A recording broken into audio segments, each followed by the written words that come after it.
Friends, मैंने पीछे एक वीडियो बनाई थी जिसमें मैंने बताया था कि 3 महीने मैं उम्रा वीज़ा पर सऊदी अरबिया में रह के आया था। तो काफ़ी दोस्तों को फिर पता चला, वैसे तो काफ़ी लोगों को पता ही है, लेकिन बहुत बड़ी तादाद में लोगों को बाद में पता चला कि उम्रा वीज़ा पे 3 महीने रह सकते हैं। दोस्तों ने मुझे कहा कि हमें तो सिर्फ 28 दिन से ज़्यादा रहना ही नहीं देते, 1 महीने का हमें पता था उम्रा वीज़ा होता है। तो मैंने फिर उनको बताया कि उसके ऊपर वैलिडिटी लिखी होती है 3 महीने की, और आप बगैर अगर ट्रैवल एजेंट को बताए भी वहां पे 1 महीने से ज्यादा स्टे करते हैं तो आप लीगली तौर पे वहां पे रह रहे हैं, आप गैर कानूनी नहीं है। सऊदी अरबिया आपको नहीं पूछ सकता कि आप ओवरस्टे क्यों हुए हैं, अलबत्ता कंपनीज वाले आपको पूछते हैं। चलिए मैं आपको डिटेल बताता हूं कैसे 3 महीने का वीजा ले सकते हैं, और कंपनी वाले पहले बताता हूं आपको क्यों पूछते हैं।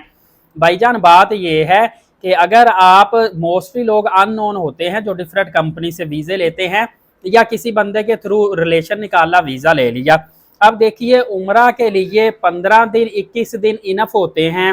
ज्यादातर लोग 5 दिन मक्का और फिर 8-10 दिन मदीना पाक, फिर 5 दिन मक्का पाक, फिर वापस जद्दा से फ्लाइट पकड़ते हैं, पाकिस्तान, इंडिया, बांग्लादेश जहां से भी हैं वापस अपने कंट्री में आ जाते हैं। और ज्यादा से ज्यादा भी जिसने रहना होता है मैक्सिमम वो 28 दिन रहता है, इससे ज्यादा रहता ही नहीं है। और देखते हैं हम 99% जो लोग पैकेज लेते हैं वो सिर्फ इसी वजह से ही लेते हैं उम्रे के लिए। मैक्सिमम जो पैकेज लेते हैं वो 28 दिन का, इससे ऊपर कोई बात ही नहीं करता।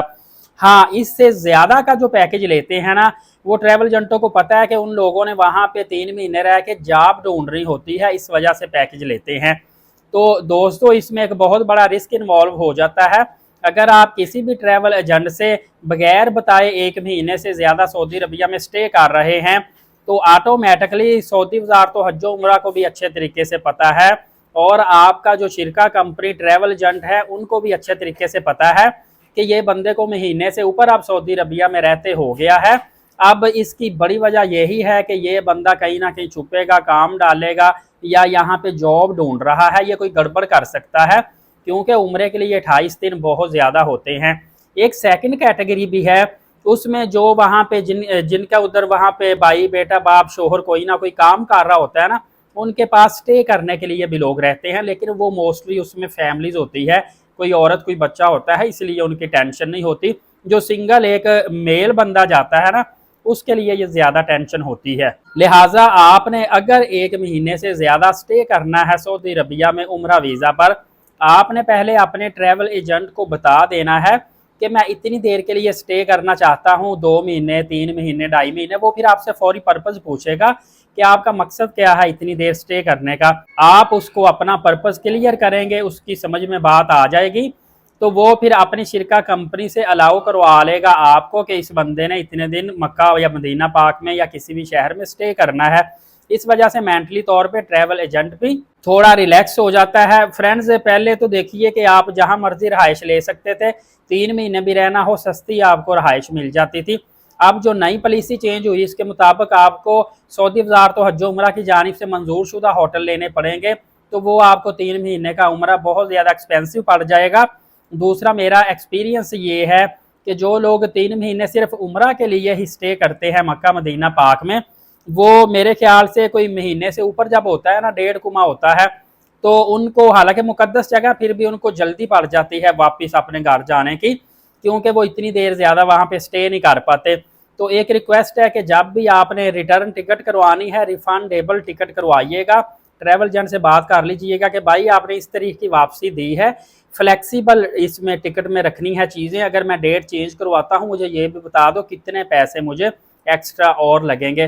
वैसे तो वो जो डिफरेंस होता है ना, आपने जब चेंज करवानी है टिकट, तो मोस्टली जो टिकट नहीं आप करवाते हैं उसका और पहली टिकट का जो फेयर गैप होता है ना, वो आपको पे करना पड़ता है। इसके अलावा भी आपको एक्स्ट्रा कुछ पे करना पड़ता है। कुछ एयरलाइन होती है जो काफ़ी ज़्यादा चार्ज कर लेती हैं, कुछ थोड़ा करती हैं। इन चीज़ों के लिए, लॉन्ग स्टे के लिए आपने लाजमी ख्याल करना है, अदरवाइज़ वहाँ पे मेरे जानने वाले हैं, उनका 30-30, 40-40 हज़ार का लॉस होता है सिर्फ टिकट की तारीख चेंज करवाने पे। एक तो आपने non refundable, non changeable ticket नहीं करवानी, सेकंड नंबर पे उस एयरलाइन की या वो वाली टिकट आपने पकड़नी है जिसकी तारीख चेंज भी करवाते हैं, तो उस पर चार्जेस आपके कम अज़ कम आएँ। इंशाअल्लाहुल अज़ीज़ इस हवाले से मैं आपको और भी काफ़ी मालूमात दूंगा, और ये भी बता दूं कि 3 महीने का उम्रा वीज़ा आपको महंगा मिलेगा। 1 महीने की निस्बत 3 माह का महंगा मिलेगा।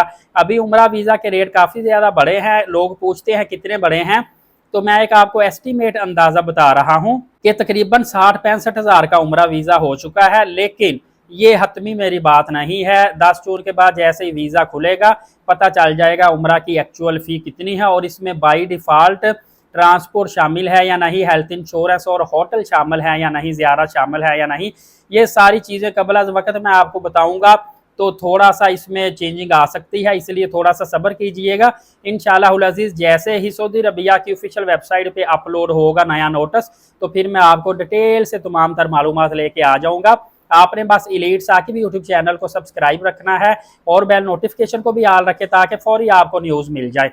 नमाज कायम करें, नबी पाक सल्लल्लाहु अलैहि वसल्लम पे रोज़ाना कसरत से दुरूद पाक और कुरान मुकद्दस की तिलावत करते रहा करें। इजाज़त दे, शुक्रिया, जज़ाकल्लाह।